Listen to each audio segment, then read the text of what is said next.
지금 이 시각 여러분들이 주목하는 뉴스 만나보겠습니다. 정부가 의대 정원을 파격적으로 늘리는 방안을 검토 중인 가운데 지역 의료 강화와 의료진을 달래기 위한 대책 마련에도 나섰습니다. 국립대병원 처우 개선과 함께 필수 의료 분야 수가 도입을 추진할 계획인데요. 의료계 반발이 큰 공공의대 설립은 제외될 전망입니다. 배삼진 기자입니다. 정부는 수도권과 지방의료 격차 해소를 위해 1,000명 이상의 의대 정원 확대가 필요하다고 보고 있습니다. 이를 위해 지방국립대 의대 중심의 정원을 대폭 늘리는 데 방점을 찍었습니다. 당장 2025년부터 정원을 늘리려면 각 대학은 내년 4월까지 모집 정원을 확정하고 승인을 받아야 합니다. 부속 병원을 짓고 교수진 섭외와 교과 과정까지 마련하려면 시간이 빠듯합니다. 국립대 규제도 함께 풀어야 합니다. 사립대 병원에 비해 임금이 적어 의사 인력이 빠져나가는 상황을 막으려면 인력 충원과 임금 인상이 동시에 이루어져야 하는 겁니다. 정부는 교육부 소속으로 기타 공공기관으로 묶여있는 국립대 병원을 보건복지부로 옮겨오는 방안도 검토하고 있습니다. 국립대학교 병원이 지역의 공공의료의 거점, 필수의료의 핵심 역할을 하기 위한 여러 가지 방안을 검토하고 있고, 국립대학교 병원이 지역 완결형 의료 체계 구축에서 핵심적인 역할을 할 수 있는 여러 가지 방안을 조만간 발표할 수 있도록 노력하겠습니다. 외과와 소아청소년과, 응급실 등 필수 의료 분야를 중심으로 한 수가 인상과 신설에도 나설 계획입니다. 공공정책 수가와 손실에 대한 사후보상제도 확대 등을 통해 필수 의료 분야 인력 유출을 막아보겠다는 의도입니다. 한편 정부는 의대 정원 확대 발표 시 의사단체가 민감해야 하는 공공의대 설립과 지역 의사제 등은 제외할 것으로 알려졌습니다. 연합뉴스TV 배삼진입니다. 이스라엘군이 가자 지구내 지상작전을 준비 중이라고 밝힌 가운데 국제유가도 다시 출렁일 조짐을 보이고 있습니다. 이에 정부가 이달 말 종료 예정이었던 유류세 인하 조치와 경유 보조금을 연말까지 연장하기로 했습니다. 강은나래 기자입니다. 정부가 이달 말 종료 예정이었던 유류세 인하 조치와 경유, 천연가스 유가 연동 보조금을 연말까지 한시 연장합니다. 2021년 11월 이후 총 5차례 일몰기한 연장과 인하율 조정을 거쳐 현재 휘발유는 25%, 경유와 LPG 부탄은 37% 인하한 세율을 적용하고 있는데 이를 2달 더 유지하는 겁니다. 화물차와 버스, 택시 등 유류비 부담이 일정 수준을 넘을 경우 정부가 초과분의 절반을 제공하는 유가 연동 보조금도 연말까지 지원합니다. 세수 결손이 60조 원에 달하는 상황에서도 정부가 유류세 인하 연장을 결정한 건 중동 정세 불안이 국제 유가 변동성을 자극하고 있기 때문입니다. 향후 사태 전개에 따라서는 에너지, 공급망 등을 중심으로 리스크가 재차 확산되면서 글로벌 인플레이션 국면이 다소 진정되어가는 상황에서 다시 어려움에 직면하게 될 가능성도 배제할 수 없습니다. 실제로 확전 우려에 지난 주말 서부 텍사스산 원유 가격은 전장보다 6% 가까이 급등했고 이란 참전이 현실화한다면 국제유가가 배럴당 150달러 선을 넘어서는 오일 쇼크가 올 것이란 전망까지 나왔습니다. 국제유가가 석유류 제품 가격을 밀어올리면 물가 불안이 커질 수 있다는 우려가 나옵니다. 정부는 만일의 사태에 대비해 24시간 금융 실물 모니터링을 실시하고 국제유가 변동성 확대에 편승한 가격 인상이 없도록 주유소 현장 점검에도 나선다는 계획입니다. 연합뉴스TV 강은나래입니다. 일면식도 없는 또래 여성을 과외 앱을 통해 처음 만나 살해하고 시신을 유기한 혐의를 받는 정유정에 대한 두 번째 재판이 열렸습니다.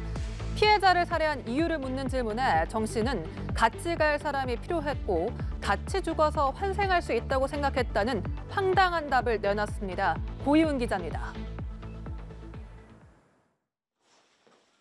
자켓 차림에 모자를 푹 눌러쓰고 마스크를 한 중년 남성.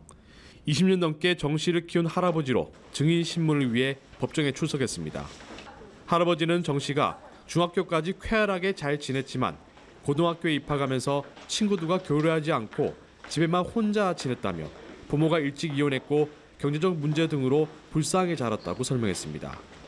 그러면서 작년부터 집안을 어지럽히고 물건을 집어던지는 등 이상 행동을 보여 구청에 심리검사를 의뢰했다며 구청 직원이 우울증을 앓고 있는 것 같다며 구체적인 검사를 받아볼 것을 권유했으나 본인이 거부했다고 덧붙였습니다. 할아버지에 대한 증인 신문이 끝나고 정 씨에 대한 신문이 이어졌습니다. 검찰은 정 씨에게 성장 과정과 가정 환경에서 쌓인 분노를 사람을 죽여서 풀기 위해 저지른 것 아니냐고 묻자 정 씨는 분노를 풀겠다고 생각하진 않았다면서도 마지막으로 제 얘기를 들을 사람이 필요했다고 강조했습니다. 재판부가 범행 동기와 무관한 피해자를 살해할 이유를 묻자 같이 갈 사람이 필요했고 같이 죽어서 환생할 수 있다고 생각한다고 말했습니다. 그러면서 같이 죽어서 부모가 있는 집에 다시 태어나고 싶었지만 중간에 잡혀서 실행하지 못하게 됐다고 덧붙였습니다. 정 씨의 다음 재판은 11월 6일 열릴 예정이며 특별한 사유가 없는 한 검찰은 정 씨에 대한 구형량을 밝힐 것으로 보입니다. 연합뉴스 TV 고희입니다. 사진 속 단감, 주황빛으로 익어야 하지만 이렇게 곳곳에 검은 반점이 보입니다. 과육이 썩는 곰팡이균, 탄저병 때문인데요. 최근 농가에선 수확기를 맞은 작물들의 탄저병 피해가 속출하고 있습니다. 자식처럼 키운 농작물을 스스로 버려야 하는 농민들은 망연자실한 모습입니다. 김영민 기자가 현장을 취재했습니다. 경남 김해의 한 단감밭. 주황빛으로 익어 있어야 할 감에 검은 반점이 보입니다. 심한 건 아예 전체가 시꺼멓게 변했습니다. 모두 탄저병에 걸려 썩은 겁니다. 출하를 보름 앞둔 단감 농가입니다. 나무에 걸려있는 단감보다 탄저병에 걸려 바닥에 떨어진 것들이 더 많이 보입니다. 탄저병은 작은 반점으로 시작해 과일 전체가 썩는 곰팡이병으로 출하를 앞둔 농가에는 치명적입니다. 상품성이 없어 작물을 버릴 수밖에 없기 때문입니다. 탄저병 상이 70%인데 70%가 아예 쓰지를 못합니다. 쓰지를 못하고 이건 납품도 안 되고 일단 버려야 됩니다.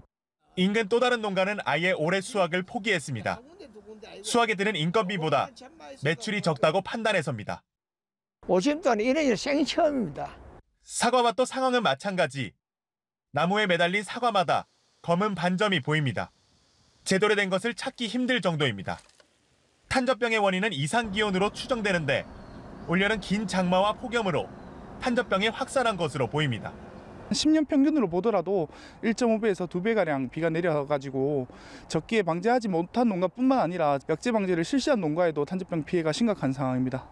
이상기후에 따른 탄저병은 농작물 재해보험 대상에서도 제외돼 있어 피해 보상도 막막한 상황. 경남도는 탄저병으로 피해를 본 농가를 대상으로 지원책을 마련할 계획입니다.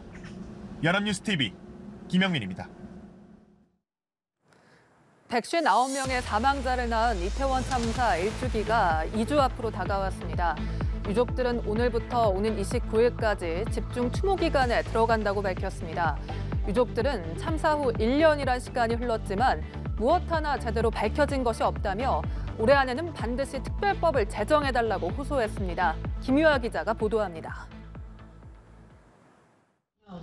헬로윈 데이를 즐기기 위해 이태원에 수많은 인파가 몰렸다가 159명이 압사하는 참사가 발생한 작년 10월 29일.